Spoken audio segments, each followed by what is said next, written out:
lands. Most of the events they try to qualify and didn't do too well at the ones that they did qualify for.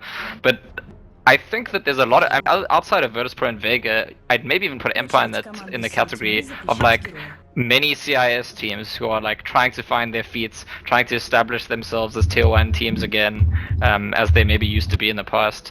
And I personally, I'm very excited to see this particular Na'Vi roster because I've been a fan of Ditchera for quite a long time. I think he deserves a break in a big team. He's good. Yeah, there's been criticisms that his hero pool's a bit limited, but when he's playing the heroes he likes, he's phenomenal. He's really, really good. Yeah, I am also excited, and as you said, when he's on point, he's on point. Okay, so our admin is claiming there's no Havost, but we will just spread rumors either way. And I agree with you. I feel like I've seen YOLO Warrior be played, but we'll try to. We will. Yeah, It also makes sense as a. Hopefully he does play like a YOLO Warrior, because that'll make the game more enjoyable for us. But we've got a bunch of picks and bans flying out. Sven, not a ban I was expecting, but it makes sense from the standpoint of he has armor built into that Warcry. So I think it's called Warcry. Certainly can help against Slaughter. Not the strongest of carries though. It feels like he needs a lot if you're trying to play him in a carry role. Well, he's a yeah. I mean, he has that potential to like in the right position in a team fight, just like one shot cleave the whole team. But he also has the ability to be kited, similar to Wraith King. But I think you're spot on with your initial analysis, which is that there are quite a lot of teams recently. I think actually EG might be one of them, which prefer to pick the Sven when dealing with heroes like Slaughter or Dazzle, the minus armor strategy. So that's probably what it's targeted at. Yeah. I also wanted to point out. No, I didn't. I lied. I've also seen good plays out of Axmo the last time they were playing. So we've got Dazzle, Earthshaker, and I mean, last time we played Artstyle was on the Dazzle. I'm not actually an expert on Seneco's, whose name I'm also pretty sure I say wrong. Is Earthshaker. I mean, Seneko is just like I say Seneko. I don't know. I've heard people say other things, but I think I say Seneko because I like cats. It's really bad. I see. I mean, I'll try to say I like it properly. Cats, kind of. I don't think I'd be affected that way. He's just like a insanely good player. I would say he and maybe alongside him Aloha Dance were like two top CIS players who didn't get to the major. And it's like unfortunate that like there's only so many spots in Virtus Pro and Vega, and so there's like lots of top CIS players, as I said, trying to like make their way into like a new giant team. He's really good at Earthshaker. He's really good at lots of heroes, but Earthshaker is sort of, I think, one of actually his main standout heroes. So much so that I'd want to say that we should expect him to play it and not in the off lane, even though Earthshaker has been picked a lot more in the off lane recently than it has been in support role. Yeah, he actually has a bunch of games, as you're pointing out. He has a bunch of games just this patch on the Earthshaker already, and pretty good. Doing pretty well. He is still playing support in this team, right? Seneko? Yeah. Yeah, definitely. Okay, good. Just checking, because I mean, sometimes with the roster swaps, people would like switch around. And... Yeah, it looks like Ditchera, last time I was checking in, Ditchera was playing their hard carry position when I casted them versus Stock. Axmo played the off lane, and of course Dendi was on the mid. And actually, he got Templar Assassin in one of the games I got cast, and he was like 10-0. It was really rough. But now we've got an Ember Spirit and a Shadow Fiend. I like Hellraiser's choice of saying, hey, we're just going to pick the Viper. Your Shadow Fiend's going to have a really awful time in lane, but it's still a Radiant Shadow Fiend. Both the Earthshaker and the Dazzle can stack for him, and it doesn't matter that his lane sucked. Viper's also pretty good against Ember Spirits. The movement speed of your ulti depends on your actual movement speed, so if you get that slow on him, it's really irritating. You're much less mobile in a fight. I'm interested actually to see the Ember Spirit pick up here, because we're supposed to presume that it's Dendi playing Shadow Fiend, right? And Ditchera and Ember Spirit. And Ditchera is a player I've seen play Ember Spirit many times in the past, and he's been very good at it. But there was this thing like, I don't know, a couple of months ago where I think when he was playing an NLG, which is actually still his tag, where like he just wasn't confident on the hero. And like it was well known in the Ember Spirit was like the most popular pick at the time, and Ditchera didn't want to play it. So I find it very interesting to see him out in this game. I mean, games I saw him play it, he looked totally fine to me, but it was something I heard from multiple sources that, I mean, you could see that they weren't picking it for him, and many people, including people in the team, said, no, he doesn't want to play the hero. Maybe he played it 1,000 times and is now better at it. I think we've seen that behavior before. Yeah, we've Professional seen that players, behavior plenty. right? Yeah. Where they actually have to play on Smurfs because otherwise people catch on to the fact that they're practicing Hero X at a very high level repeatedly.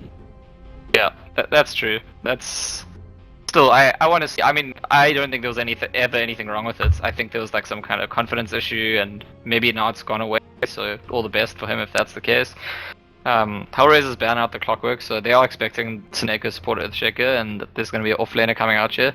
It is definitely possible for it to be an offlane Earthshaker, but Arceus isn't bad, and I feel like that's more terrifying than the clockwork when you combine Ember Spirit, Earthshaker, and Shadow Fiend.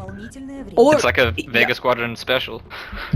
Yeah, and if this Ember Spirit can get any sort of farm, which safe lane Ember Spirit, you trade levels for farm, he's gonna have a Battle Fury really soon, and suddenly, kaboom! Pretty much. I mean, he could be going for one of those sub 20. Oh, it is offlane Earthshaker. Aha. okay. I mean, yeah. It's like kind of possible they're doing dual lanes and Visitor Core, but I really doubt it. And wow, the Abaddon coming out as the last pick for Hellraisers. This is a hero. I don't know if you've noticed in pubs you've played, but certainly in like I play ranked games around 5k, and like Abaddon in the last month or two has just been like everywhere all the time. It's like as a support. Luckily, as only a 4k player, I get to avoid that. I much more in my pubs have Huskar. Huskar is still picked. It's always good. Okay. Yeah, that's some fun, but I actually don't mind it as long as my team picks it, because I'm a horrible human. But yeah, I do agree with you, Abaddon, really strong. I'm also a little confused here. I was told by a few folks were claiming that YOLO Warrior was expected to stand in maybe as a support, but I'm guessing no, considering who's picked up what. Could be. I mean, Abaddon goddamn plays their support. Goddamn play. Okay. I've seen his support, it's amazing. Goddamn is one of those awkward players where I will be casting him and actually he makes you want to say goddamn repeatedly because he does these amazing things, but we'll see. Yeah, and he is playing the support Abaddon. Something a couple of these teams try is that very early push strat where you get Abaddon as more of a core role, picking up more points in that Curse of Avernus. I don't think we'll see that today. Yeah, I mean, there's some very basic synergy which is like pretty straightforward. Viper's gonna get a lot of farm, they're gonna group up, Viper's gonna stand at the front, and the hero that's already like most difficult hero to burst down, standing at the front in a push, and now there's gonna be a Abaddon as well just to like shield him up and heal him constantly, and it's I mean, I want to use it's a disgusting combination of heroes. It's like toxic to the core, and it's it really almost makes me nice. want to. I mean, we're not meant to be biased, but it almost makes me want to support Na'Vi in this game, just like because they're not the team that picked the Viper Abaddon. Yeah, it's also something where a Viper, traditionally a hero who you don't like, hey, Viper's gonna do a lot of damage output. He does a lot over time, of course, but he doesn't hit super hard as long as you're not low health. But then with the amp damage, everybody suddenly is hitting much, much harder. And Snako, I'm really interested to see exactly how he's going to try to play this Visage. Obviously, he does have good laning presence with that Soul Assumption and the Grave Chill. It means that if someone's out of position, you can pretty reliably get a kill. But a lot of this, I think, is going to come down to how well he can use those familiars and whether the gargoyles get action going all over the map. And they're actually... Is this going to be an aggro try? I think it might just be a dual lane. Yeah. I also have to say I really like this, understanding that the SF, his main way of catching up when having to deal with a Viper is of course going to be stacks. They block them. I actually wouldn't have been surprised to see sentries in both of these camps because of course there isn't a spot where you can block both camps. This mid lane looks awful. I mean, the trade-off of using Observer Wards is that they'll last longer and block the camps longer, but you have no vision anywhere on the map now. And now Alt actually gets a huge heal bomb off onto App and into Illustrator is not quite connecting. And Undershock, while he is doing a lot of damage, here comes Mr. Curse of Avernus. Undershot taking a really weird skill build. Usually the harassing Bane that we see doesn't put a point in Nightmare. It's the Brain Sap for extra harass. Yeah, I completely agree. It's strange, actually. I mean, old school Bane, level 1 Nightmare, definitely a thing, but since Sap got so strong... Actually before the recent Sap buff, people were already going Sap on Bane. And I don't know, these days when you see the level 1 Nightmare, it's usually to combo with something, but there's not actually something to combo with either. Yeah, he also, I don't believe, has shown that the nightmare exists, so that might be part of why they're feeling so comfortable or so scared. Like, he's actually kind of getting the brand sap effects for free because they were playing really far back on Na'Vi. Well, there's the nightmare now, but Yep. I don't really know what the play is. The Dazzle's still there, the heal's up soon. Oh, I think they were trying to block him in. One more auto attack and Dendy would go down. He's getting very low. The Dazzle now might actually tank this gank for him, and he gets the heal bomb off, but again, he is ticking low. He survives on 9 health. Dendy also survived on double-digit health. Mid lane is not fun. Let's take a quick look elsewhere, although we're going to have to return quickly probably since it's the action-packed lane. Dichara on top, not getting as much as the Viper or the offlane Slaughter. Yeah, that's, I mean, I think that's to be expected in the lane that he's in right now. Yeah, I don't want to talk too much about Dichara's Ember because I've already said I think it's actually perfectly good. At the top rune there was a little fight and ended up being asleep himself. Meanwhile, we see Goddam actually now flanking Dichara. There's gonna be a, yeah, he's TPing out. I really like that play. Feels like there's just too much damage potential. So. But it is, it's just like, I mean, he didn't TP base, he TP'd bot, and I think that's like a very clear sign of like, yeah, this is not the lane for me this game. Okay, Earthshaker rotates in. Sorry, So what did you say? You cut out for a second. Oh yeah, so I was just gonna say that Ember Spirit's now moved into that safe lane. Earthshaker, perfect time for him to gank because he's now giving up his lane, right? Although it looks like for now Seneco's taking that off lane, but probably see. I mean, we're probably gonna see interchangeable this game between the 3 non-core heroes, the Earthshaker, Dazzle, and Visage. People taking space or rotating or counting as supports. It's much more of like a 2 core 3 support lineup than 3 cores 2 supports. Yeah, and I have to say, really nice play from the Earthshaker, the rotation in. Axmo, I think he's actually getting a lot out of bottom. It's one of those lanes where both offlaners are very happy, but understanding that he needed to give some help to Dendy because Viper was just destroying that lane. Dendy is still behind, but of course he will have the jungle stacks to use as catch-up. Yeah, Shadow Fiend is not a hero that's that concerned about being kept down early on, as long as he's able to use his jungle, but that said, his jungle is quite blocked up, so I don't know, we'll have to see how much they manage to keep the Shadow Fiend down, because you really need both components. You have to like slow his farm and control his jungle, otherwise he's just going to ignore whichever one of the two you did. Yeah, and it does feel like they're in a good position for it just from the fact that Sharklo is going to have an early Blink Dagger just based on the amount of farm getting, and they are for sure stacking this camp as well as this one, so it's going to be a race. I have to say, I like the support rotations. Even though they're leaving their cores alone a little bit, it does mean that Ember's maybe not getting as much as you'd expect, but he's certainly caught up bottom lane. Yeah, he's getting a lot of value now, and he should get. I mean, he doesn't actually like this lane. Ember versus Slaughter 1v1 is not great for him. At the same time, the Slaughter doesn't have a way to take off the Flame Guard, so that's one really good thing for the Ember Spirits. And it looks like we're having a little bit of ping and they're thinking about going on to Sharklo. They get the Searing Chains off. Sharklo caught in place, does get a really big Slithering Crush off. They use the Grave Chill, but of course the Aphotic Shield gonna make it be no thing, and goddamn, just gonna wander away, as is Sharklo. As you said, while you can't get the Flame Guard off, it also means that Sharklo, all of his damage does is what Dichara has, and it's really rough, because one of the few things that an Ember Spirit fears is physical damage. Yeah, that's true. That's a fair point. But here, well, they've got the numbers advantage. I don't think he's gonna be that afraid, and they're going in again. Dichara is in a lot of trouble. Undershock is here as well. They need the Shallow Grave. It's popped on him. A heal ball maybe also in the works, but it's on cooldown for 3 more seconds. Soul Assumption kills off the Dazzle, but they get the Ember Spirit and maybe more Axmo. He's trying to use the Enchant Totem to catch out someone, but Sharklo sprinting away and goddamn's deceptively tanky on that Abaddon. Yeah, so that's, I was gonna say, I mean, I spoke about how there's essentially 3 support heroes on Navi's side here, but when you're gonna have 4 heroes in one lane and the enemy team, I think, only had 2 or 3 heroes, you trade 1 for 1, that's not really great for you. In fact, Dandy wasn't even in his lane, so the entire Navi side was like near the spot area, and they got a 1 for 1 trade. I think that's a win for HR. We also have this issue where HR, they have the Quap farming up. I mean, they're going to have a little bit of a gold and experience lead because Quap has a free lane top.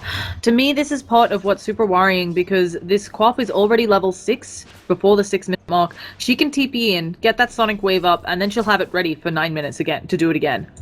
Like, if there's a little bit of an engagement that comes close to the tower, I think she gets easy kills. Yeah, that's definitely the case, though I'm not too sure that's gonna happen. because right now Na'Vi are certainly not looking to force the aggression themselves. I think they're happy to farm. So to get the engagement at the HR towers is...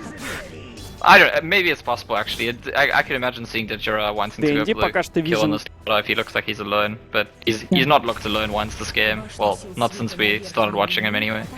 Do you think it's better for the co-op? So I'm usually a fan of, hey, you have ultimates, use them early and often, because otherwise, you know, not using your ultimate is the same as missing it. So I'm always a huge fan of seeing co-ops or, you know, Enigmas, whatever, rotate early and use it. Are you more a fan here of the co-op just farming? Because as you said, it looks like there might not be the opportunity of not to overextend, and what is happening in the mid lane? Artstyle is getting ridiculously low. They may dive him, he's at 73 health. Okay, he's gonna walk away. But are you, yeah, we were talking about co-op. Should she rotate, should she not? I mean, she will if something's happening and she can guarantee value from it, but to try and overforce it when the enemy team has heroes like Earthshaker and Dazzle is just asking for trouble. You guaranteed losses when you make that rotation because you're losing a lot of farm time, gold, experience, and you aren't guaranteed to see that value always. Well, as we see, here's that TP, here's the bot lane. Yeah, I'm really confused. Dendi, he comes in, now he's gonna take a Sonic Wave to the face, Sharklo turning around, has the sprint, get off that Slithering Crush. They Grave Chill and then Soul Assumption into him. A little bit more damage, but there's the Mist Coil from Goddamn healing them up. They get off a Fissure to stun Neko, looking like he's going to be the one who goes down. There it is. There is a Shadow Wave, but again, YOLO could just leave and also could just turn around and Sonic Wave them. Oddstyle does have the Shallow Grave back off cooldown, but I'm not quite sure how you catch a Blinking Hero. And I have to say, I think a lot of that came down to it's really rough for Shadow Fiend to be the initiation. Dendi popped his head down there before Axmo had TP'd in on the Earthshaker. And, I mean, how are you going to catch someone with just a Shadow Fiend running at them? Yeah. I thought he would like intimidate and bait TPs and then his team's gonna run away. And then it looked like that was initially their plan. And then they sort of, hey, let's turn around, maybe we can kill someone. And that's where they got punished for it. And yet again, it's a trade that favored HR, I think. Because they didn't even send their whole team there. They're the ones who killed Viper was still mid-farming. Sure, the Quap came, but time and time again, it seems like HR are getting farm on the map while they're getting things done. And don't think Na'Vi are really doing that as well. They're sort of making the trade-off most of the time. Between either farming or trying to do things. Yeah, so taking a look at the farm, it's still definitely in HL's favor, but Abaddon is taken out on the bottom lane, and Dendi's rotation's paying off. Yeah, he's sitting in the jungle all the time, and it's actually an interesting way to play Shadow Fiend. If you jungle all the time, the enemy team doesn't know where you are, which lane you're in, and you either pay the price every now and then, or you have to play defensively. Now, I have to say I like this. Dazzle's going to get some levels. He has to be really careful because I feel like Appa Ninja on that Viper can take him out at any time. How do you feel? I think it's really common for Viper to be the mech carrier for the team. He can also pick up a quick Sanj and Yasha. I like mech here because I think it gives HR the opportunity to team fight early, and it's just more sustained for a lineup that's already so kind of inconspicuously tanky. You've got Brain Sap on the Bane, of course. You've got Abaddon whole toolkit. And then if Viper has a mech, they can just keep running at your face. Yeah, I think I like a mech here too, and the fact that he's bought a Bracer makes me think maybe he's actually just going to choose the drone instead. I mean, there was a stage after mech got nerfed where the current Greaves cooldown is what the old mech was. The new mech cooldown is like much longer, and so some Viper players initially weren't buying it. You can't actually go into Greaves on Viper. But these days, I think the best Viper players, like for example Miracle, are usually rushing that mech, and funnily enough, it's not always to just 5-man, it's just to like sit in the lane and like be this impossible presence to deal with and keep farming. Whereas I think that if we do see the rush from Appa Ninja, it will be definitely to get involved. Yeah, it's something where having the mech puts your effective HP when his boots are on tread up to like 1300, I think, and sorry, his treads are on strength is what I was trying to say, which I butchered. So it'll be interesting to see exactly what they go, and this is really weird. I mean, HL clearly want to make a move here, and they've got a lot of heroes around. Oddstyle, maybe the one taking a Slithering Crush. YOLO Warrior also has an invis, so 2 heroes, amp damaged up. They don't know that YOLO Warrior is here in the slightest. There's gonna be one raise, and now YOLO Warrior opening up on them, get the immediate kill on the Dazzle. There might be a Soul Assumption, but she can just blink away. She even throws out the slow, but there's a fissure. She blinks away. Echo Slam off the mark because of the blink, and Sharklo has the stun coming out onto Dendi. Brain Sap coming out as well. Oddstyle bought back into the game, but has to Shallow Grave himself. This isn't going to help him save his teammates, and they're going ham on Dendi. Dendi is going to explode. Doesn't have the Death Requiem yet, and that's a dieback coming out of Oddstyle. And where are the rest of them? They didn't they left Dichira bombing on the bottom lane. A really devastating fight for Na'Vi. Yeah, it's this Abaddon Viper strategy, right? Throw in some Bane. Okay, Ditcher actually gets a kill. Okay, didn't catch that. Was checking in on what Saneko was doing since he was a little bit low in the health, and Dichira just casually gets the kill. Looks like he may have used a Remnant as well. It's a big kill here because that Queen of Pain was the top net worth. Still is the top net worth, and casual kill for Ember Spirit. I mean, Ember Spirit is actually very good at killing Queen of Pain. Queen of Pain rushing that Orchid and then will reverse the dynamic, but until then, those chains just like... Queen of Pain has very low HP, she survives purely on Blink. You cast the spawner, that means she can't blink, and suddenly she's very squishy. Yeah. I think it's hard for Na'Vi, but I actually think they're in a not too awful spot when you consider, yeah, they're behind in net worth, but the experience is still pretty close. So they're in fighting shape. The gold graph, I mean, 3,000 gold, if it were all on one hero, it's a lot, and of course it is contributing to the fact that Starladder just finished up his Blink, but it doesn't mean that Viper has a finished mech. As you said, he's got the drums. They're actually grouping up on HR to push down bottom tower, and this may just be an exchange. Yeah, the interesting dynamic here actually is that it's SF who's got the mech, and HR, because Viper went drum, don't have their own mech, so I think in a 5v5 Na'Vi might be okay, but this is not a 5v5. But Dendi is in a really bad spot. He's not even going to get the mech off. He does have the Death Requiem coming out, but painful to see, and now, I mean, if they can get a tower exchange, I think for Na'Vi they'll be lucky. So yeah, I mean, Dandy obviously not at all expecting that HR were coming to that tower, because he TP'd in there all on his own. Yeah, I mean, how often do you expect that they grouped up as 5 to push your bottom tower at 13 minutes in the game?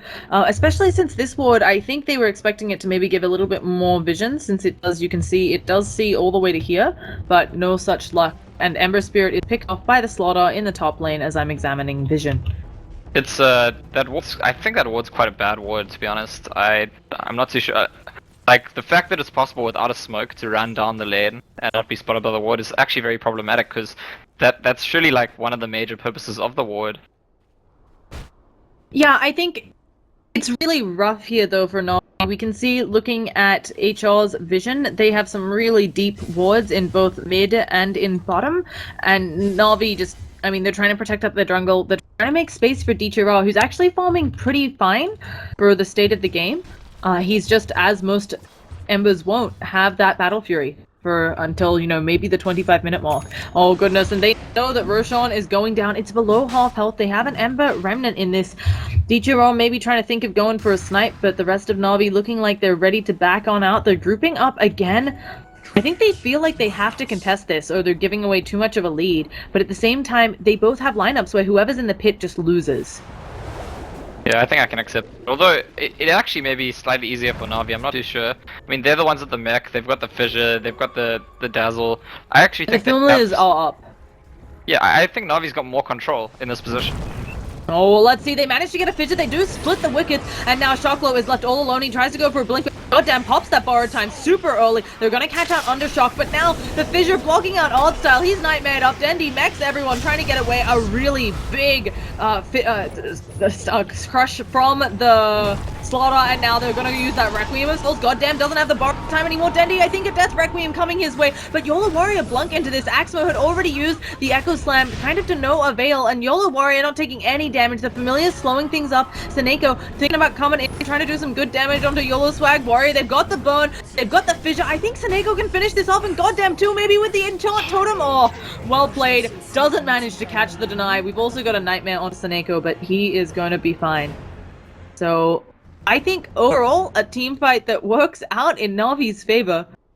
Oh yes, definitely. Very definitely, and that's like... I really think it comes down to lack of control. I mean, yeah, you've got this kind of like toxic Viper, difficult to kill Abaddon, keeps him alive. Queen of Pain has a lot of damage, but Starladder Stomp's really the only control in that fight, because he went down early, didn't have the Fiend's Grip yet, he only got it after the fight, when he came back afterwards. And in the meantime, there's so much. There's the chains coming out of the Ember Spirit, there's the Fissure from the Earthshaker, the Bat Stuns, there's all those heals. too many factors that allow Na'Vi to control the fight in that position. And this is what I'd meant about being more worried about the experience lead, because they were equivalent in experience. As you said, they did have the same measure of control. They have a lot of stuns. Maybe it wasn't the best Echo Slam in the world, right? But the Aftershock still came out, helped out, and again, contesting this Roshan is going to be a hard task, especially since everybody on Na'Vi is back up. They did catch one familiar. This guy should be saying goodbye. Seneko does have another resummon though, and he still has one active, so he might be able to stop the Roshan a little bit. I'm not sure. He has good vision on it. We've also got Ember Spirit. He throws in a Remnant, hoping to deter them. The rest of his team has to come. I think they're trading this for the mid tower right now. And Seneko, he might be able to try to stun. Oh gosh, this familiar guys gives off that big old bounty, and now they just have to give it up. Oh, that was very, very close actually. Do you see the Gerard Jansen try to steal the last hits in the Aegis? I did not. I am confused as to how he got out if he tried for that. I was watching So he had a Remnant in the rush pits and another Remnant at bot lane. And so the way it jumps through the one to the other, and so he has like half a second to try like do something. Not even half a second, but he just missed it.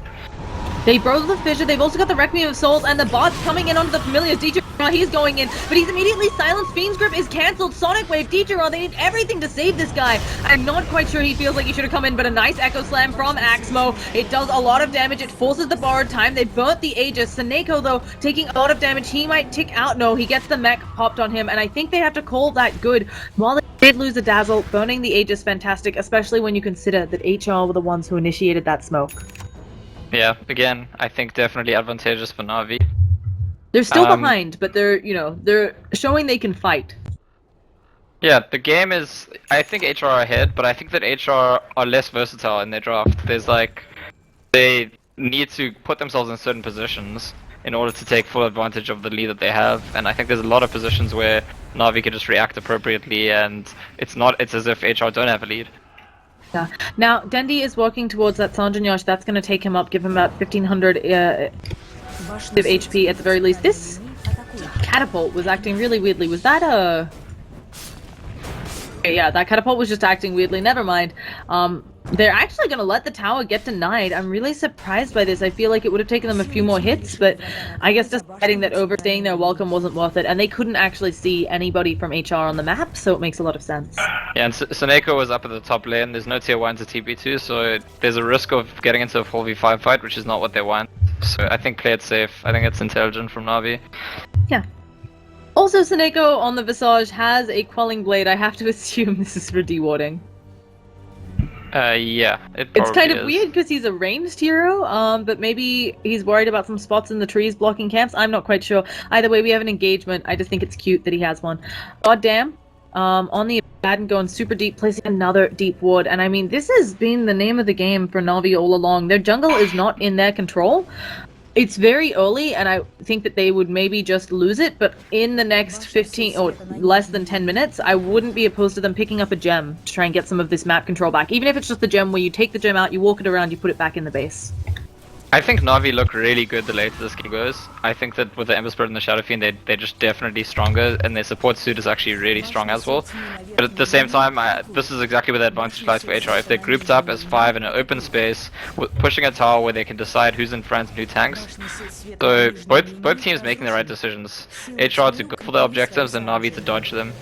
Oh, and as we talk about dodging objectives, we have a TP in Dendi. He's going for the Requiem of Souls. They actually blink on over. He's been silenced. He can still use the mech. He didn't have TP for 11 seconds, so Fiend's Grip comes out, and he's going to blow up. Really unfortunate there. He, I think, understood he couldn't get far enough away. And oh, Sharklow going for more. He's actually stuck in the trees. Axmo should be able to walk and blink away. Actually blinks up to the trees to TP as well. So everybody's in the tree today. Very great place to be. Yeah, speaking of being in the trees, I think that's actually maybe one of the maybe even more important than warding is Seneko buys a Quelling Blade, because Visage players like to split push, and if you stand nearby you can get the XP as well, so sometimes just hiding in the trees. I think that's got to be part of it. That makes a lot more sense. I was kind of confused, you know, it's something you occasionally see on melee supports. Maybe they're having a game, maybe you've accidentally drafted or on purpose drafted yourself 2 melee supports, and then one of you needs that Quelling Blade, otherwise you can't get wards unless you keep tangos around. But definitely something. Oh goodness, we're having Ember Spirit. He's giving it a go. He keeps going on these familiars, but he's all alone up here. He's doing a lot of damage to Appa Ninja, which is pretty surprising, and there's a big Echo Slam Axmo. That'll be that, he says. So a nice pick off by Na'Vi. While they don't, you know, I don't know that quite pushed the tier 2, it's certainly a lot of gold now lining the Ember Spirit's pocket. He really won out on that team fight. It's such value out of this observer ward down here. Do you see this? Like it's a really weird ward for Na'Vi to have up. Like a really weird ward actually. I think it's maybe because they expected the towers to push, they wanted vision. But what it actually shows is that HR's heroes ran away. So they were split, and then Na'Vi pounced. Like, oh, okay, well if half your team's gonna leave, we'll definitely kill the two that stay behind. Now, things to bring up. Quap has finished up Orchid. I'm not sure how. Oh, DJ Raw is going in. He's trying to catch out the Quap. She immediately Orchids him, and he has to turn right back around. That's why I was kind of surprised about this. I was going to mention the Orchid went for a Quap. Often we see this forcing Ember Spirits into Manta. And I don't feel like the Manta's bad here either, just because there is also, I mean, there are a couple of things you can Manta off here. You can argue that when there are too many things you have to Manta off, it makes it bad, but it's always people when an Ember has to go for a BKB. So I think that in this game, he might just go straight for the Battle Fury first. I think he needs the farm. I think his team knows it. I'm not too sure. I mean, Manta's definitely arguable, and for the reasons you gave. But he does have an Earthshaker and he's bought the Perseverance. He's probably going straight for the Battle Fury first. He's got an Earthshaker and a Dazzle, and he just kind of has to trust that between them and the Shapin's mech, maybe even the Visage Familiar stands, that his team will keep him alive, and he's not going to die just by being awkwarded. Speaking of close calls, almost gets Slithering crushed up there, would have been his death. They actually have had a sentry. They pinged out this ward, I swear, when it got put down, but nobody come and de-warded it. So either a misunderstanding, also the fact that, of course, the sentry doesn't get vision. You'd need someone up here. So if a familiar doesn't fly over, it might not have realized it's still there. But speaking of familiar, it's going to be the blink away from Shocklow, and it should be the end of that. I agree. I think he needs the Battle Fury early on. I think there are a lot of options for next item. I just know, obviously, having the silence on you is devastating for an Ember. The majority of your damage out once you get up the Battle Fury, and then maybe a Chrysalis or Daedalus finished is from that Sleight of Fist. So you need to be mobile. Sure, it's just there's some games where enemy Queen of Pain gets awkward early, and Ember Spirit's like, okay, I just can't farm ever, and I just don't think that's this game. So it's still very bad for him to get silenced. And he's gonna go on and just farm, and he'll deal with that later on. Now, Seneko has finished up that Solar Crest. I always love seeing this on Visage. Of course, amps up the damage his familiars can do too. And I synergize as well. One, Mischance, great thing to have. Also synergizes well with Presence of the Dark Lord minus armor, or giving armor, with the fact that there's a Slaughter on the other team, who is also farming really well. I mean, also, he had a free lane to begin with, but I feel like Slaughter is traditionally a hero that has a bit of trouble farming. Slithering Crush, not the best spell for killing creeps. And I feel like he's got Force Staff, he's got Blink Dagger, he can build in, like, luxury items now. Yeah, he's, usually we see Slaughters go for something like Lotus Orb, unless they want a BKB. I mean, there's nothing to Lotus Orb this game, so probably will be the BKB. Maybe the Vlad's for his team. Or if he really feels ambitious, he could go all the way for the AC. And Quap actually second item BKB.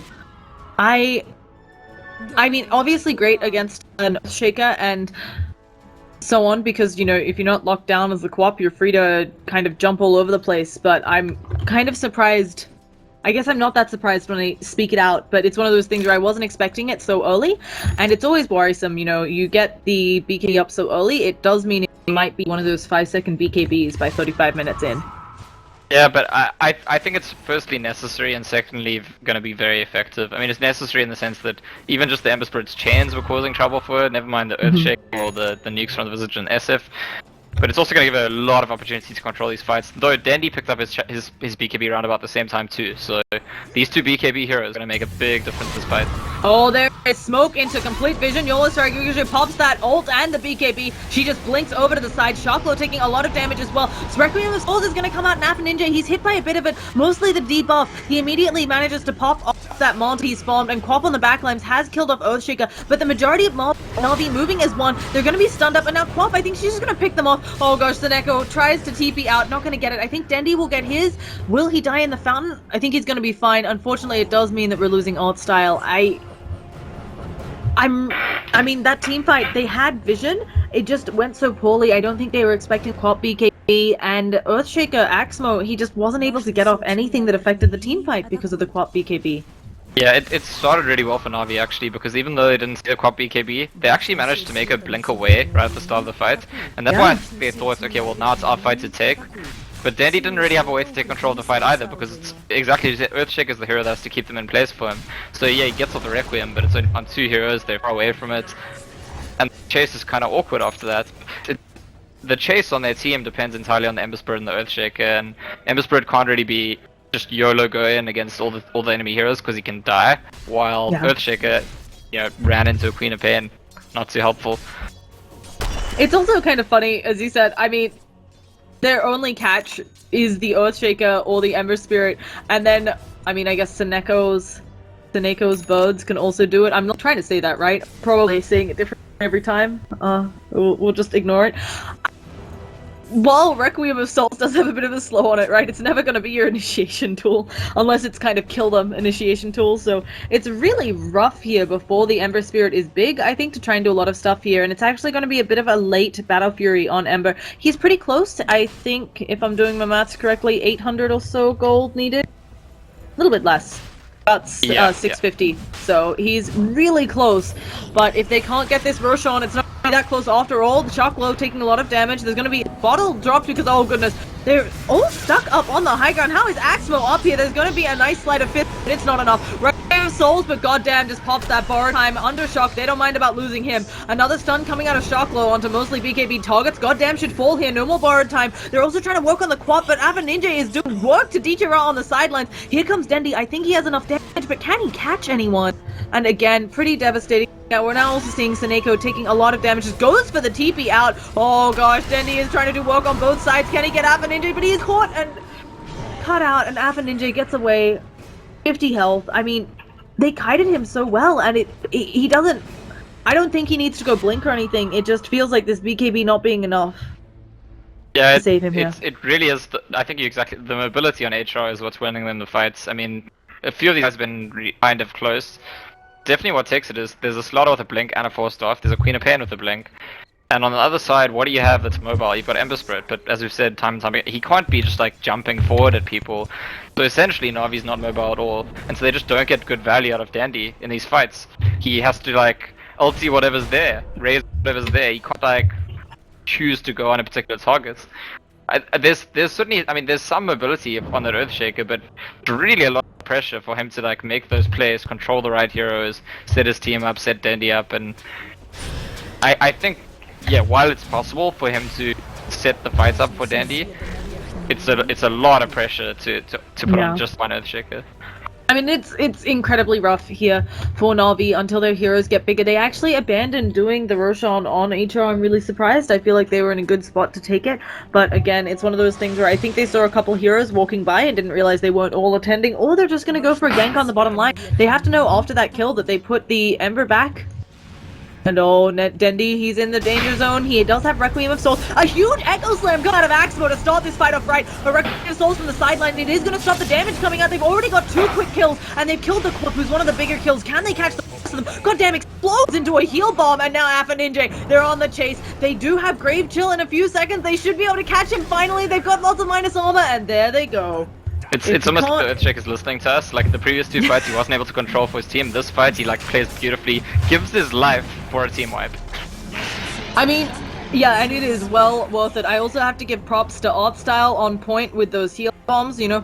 It's always, you get props when the Dazzle saves someone from dying, but often these defensive plays, especially when you have Seneko dropping that Solar Crest on people, that's minus 10 armor, right? You are getting hit by the physical heal bomb out of Dazzle, so...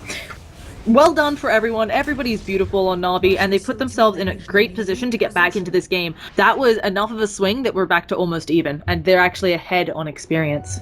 Yeah, and as we've said a few times, the lineup pretty favors them quite substantially the later the game goes, so it's worrying for hull rates, I would say. Viper's scaling is kind of just like, I don't know, plateaued a bit. It's also just a hero that if you don't spend a lot of time for top rune, that's actually maybe gonna be Ditchero's death, so that's a very big pickle. So he just out mostly. He finally finished the Battle Fury. I wanted to touch on this as well. Battle Fury isn't the only item. I mean, it's not like Ember gets Battle Fury and suddenly he's terrifying. It's more like Ember gets Battle Fury and then there's the long road ahead of getting a Daedalus, and as we mentioned, this Ember feels like he needs a defensive item. But I have to say, I love how Dendi, instead of going Sonda Nyasha, he went from Manta. He needs something to help him with some of these slows. If he gets per strike on him, as we've seen, he just can't do anything. So, although Manta doesn't get... I'm gonna sound like an idiot. It doesn't get rid of that, does it? Yeah, no, it doesn't. But yeah, but it's gonna take off the amp damage. It's gonna take off the awkward, and it's gonna make it more difficult for them to target him because the Quap's ulti is really the only big AOE. So if he uses it after that, and it does remove poison attack, I think. Yeah, it should do so that. if he's just taking the poison attack, it's fine. So there's a little bit of stuff, and of course the Quap's Shadow Strike, as you mentioned. So there's stuff he can get rid of here, and I think it's gonna increase his mobility. So and Visage. I'm maybe assuming that's an AC on the Visage, gonna be built up slowly. Yeah, it usually is. It's again, there's a possibility of a Lotus Orb in this game. There are some reasonably good things to Lotus Orb in the enemy team, and it's an item that's become more and more popular recently. But I think the standard build would definitely be the AC slow build AC. Yeah. So, as long as Na'Vi can make more and more space for D2, I think they're going to get themselves back into a good position. HR, though, it's not like they're out of it. We've mentioned how Viper doesn't necessarily scale as well. A lot of that is delayed, I guess, I would say, by amp damage. It helps him be relevant for longer into the game than we would maybe expect. And also, I really think the amount they're kiting heroes, or just getting casual pickoffs on alt style, is really helping. Really, you gotta bash, alt style's gonna have to shallow grave himself. Yeah, and Shaklo looks like he's going for that BKB. How do you feel about maybe a Heaven's Halberd after Dendi's BKB? Or even on the Ember Spirit? Heaven's Halberd for Shaklo to apply to those heroes. Yeah, it's very good to apply to Ember Spirits. Sometimes there's an issue of Ember Spirit stands on the edges of the fight just slicing and so you don't actually get to him. But Ember Spirit, not a hero that really likes to go for BKB, so it can be very, very good against him. And I believe the only thing that purges Heaven's Halberd is that BKB, so... and death. I think it's people death. yeah. Some things aren't, so just mentioning that. But they've traded tier 2s. I feel like this is... both teams happy with this. Of course, Navi's always happy to get another tower out, and mid is a great place to be. And now, if they can catch out Shaklo, I think he sprinted away? Yeah, he's fine. Well, he's not fine. Okay, I thought he was fine, but they managed to hit him with the fidget. He's going for the TP Echo Slam, and that's worth it. Goodbye, initiation. And Quap also blunk up here, although she's having enough level. Dendi's being caught out. They used the entire Fiend Script duration pretty much on him. He's forced to stop forwards, but still nightmared, so I'm not gonna catch anyone else. I was gonna say, I was really surprised that Quap didn't just... She actually built up an AC. She had 4k gold about 2 minutes ago, so I assumed she was saving up for Ags, but instead she goes straight for an AC, more minus armor, and it's a hero who actually hits pretty hard. And speaking of Quap, she is trying to kill off Seneko, but Seneko, he's silenced up, has that Sonic Wave being used on him. Let's see if there can be any sort of turnaround, but Quap is out and away. I feel like that's really nice 4-star from Maximo. I think that Seneko maybe dies, if not for the 4-star. 100%, especially since he still had Soulburn that needed to tick out there. Yeah, and it's a level 3 Sonic Wave, so really nice little clutch 4-star. Yeah, the AC on Quap has become pretty mainstream these days, especially if you're going for the physical like DPS build. And it seems like she needs to in this game. It seems like there's not enough physical... I mean, yeah, they've got the amp damage, but Starladder's not going to attack that quickly. Yeah. Viper's kind of getting there, but it feels like Viper maybe has some of the problems that Dendi had that we described in this game, where he's not really that mobile. And the fights aren't always being sort of centrally fought, so the rest of the game is mobile, but if Viper ends up standing next to the wrong enemy, it doesn't matter if he has those right clicks, whereas Quap can target someone in a fight, go to them and attack them. Now, it looks like Abaddon is building a Vlad's. This is going to help them out more right-click damage, as we mentioned, something that it feels like HR needs. I still am a little surprised that YOLO Warrior didn't go for an Ags. Do you think you go back, or is it just you skip it at this point? Yeah, he's not gonna go for an Ags. Like, I think that's the... Exactly, yeah, he's playing as a carry at this point, and Ags is still too much of a tempo controller as an item. Like, if it was earlier on, maybe, but I don't see him buying Ags at all this game. this point. We do have the Lotus Orb up on Seneko. Also a Shadow Blade on Earthshaker. I guess he's deciding that Blink initiation maybe being a bit hard. Maybe he feels like they're getting vision on him somehow. I'm not quite sure of the thought process on here. It's also something... I mean, it's actually just standard on, like, once you have your Force and your Blink, like, you get the Shadow Blade. It's like the third piece of the, they don't know where I am, I might catch them with a big ulti trio. Yeah, I guess... But I was kind of expecting maybe a Boomer or something, because there's quite a bit of magic damage. Oh, you can just do that. He's gonna, oh no, he's not gonna catch it, and now he's gonna be in a lot of trouble since he already used his Shadow Blade. She can just go for this, and Soulbone gonna get the kill. So, not the big initiation we were hoping to see with the Shadow Blade. I was also gonna mention how this game you could argue Silver's Edge. Okay, so hear me out. If you can silence Goddamn, not that they have a natural silence on their team, and you use the Silver's Edge, he cannot actually use Borrowed Time. Because you won't proc manually, and then if he's silenced. But since it can be used when you're stunned, a stun doesn't cut it. And so maybe he was thinking that, or maybe Silver's Edge eventually to deal with some of Viper's passive or damage. Does it disable that passive? I mean, I know yeah, the it does. Oh no, 100%. Okay. I know this one. I've killed people because I'm a jock this way. It's my bread and butter. Incredible. I mean, yeah, but it's also really good against Viper, so take off that corrosive skin, which does like so much of the work for him. Yeah, and 40% damage reduction, always great. So, oh, he also, totally Earthshaker. If he ever has to initiate with the fissure, I mean, while corrosive skin does have, it's now only 1400 max radius, no longer just kind of global. It could be something where he's having trouble fissuring, and then he finds he can't blink because he takes corrosive skin. So he maybe wants the Shadow Blade initiation. Hadn't thought of that. So yeah. Ember Spirit actually feels that he has been forced into that BKB now, which is unfortunate because it's not where he wants to go. But feeling like he doesn't have a choice.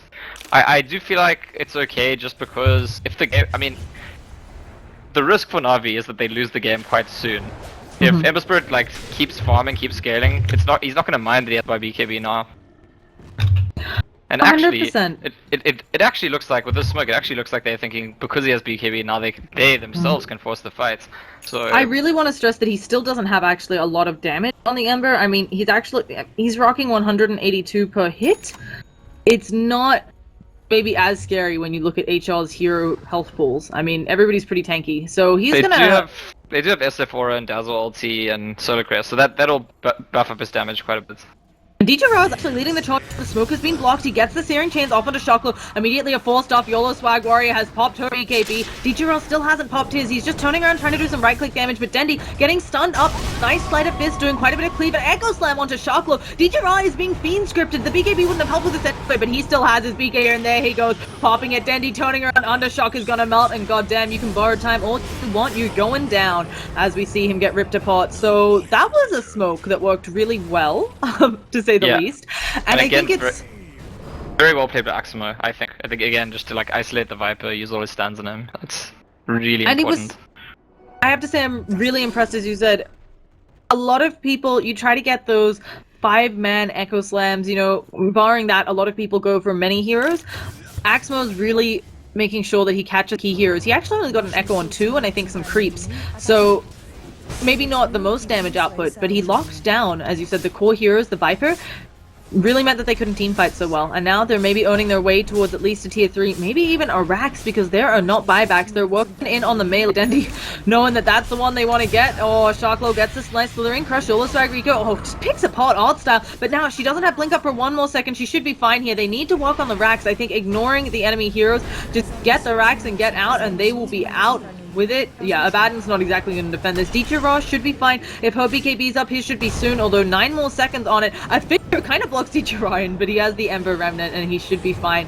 Shadow Fiend Illusion's actually being a right pain, especially since they now have that Scully. Yeah, it's wow, Na'Vi are actually completely in control of this game now, I would say. And I think it has a lot to do with the fact that this like toxic strategy of Viper and Abaddon like does a certain thing very well, but it doesn't do anything else all that literally well at all. Toxic. Yeah, oh, that's funny. I'm like very silly on the puns. We're also seeing Na'Vi big lead coming out now when it comes to experience, and that's just devastating because I mean Undershock is a level 11 Bane.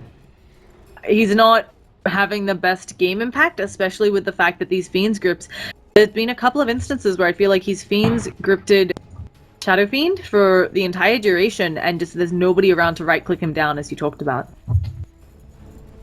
I don't know, if you HR now, I almost feel like they only have one more fight. So they're gonna come contest Rush, because if they give up Aegis, they definitely lose another side of Rax. But if they lose a fight contesting Rush, it's as good as game over, I think, for them. Luckily, they do have a tier 2 in bottom. They're going to throw out the Viper Manta Illusions. Oh, here comes YOLO Swag Rico. They actually is the bash onto Dendi, the Slithering Crush as well. He does have a BKB. He hasn't popped it yet. Now working on YOLO Swag Rico. She's going to blink away. We've got a very messy team fight. Axmo understanding they need to isolate the Earthshaker, taking him down, but there's going to be a Requiem of Souls, and suddenly their damage output is nil. Force-stuffing Axmo into an Echo Slam. God damn. His borrowed time is done. He's going to go down. Dendi pounding away on him. They get the Quap on the other side, and 3 racks. This, as you said, might just be GG. Easily getting the Roshan, and there's the call from HR. So Na'Vi, they take game 1 after a really long game with Ember forced into BKB. We don't think we expected all of this.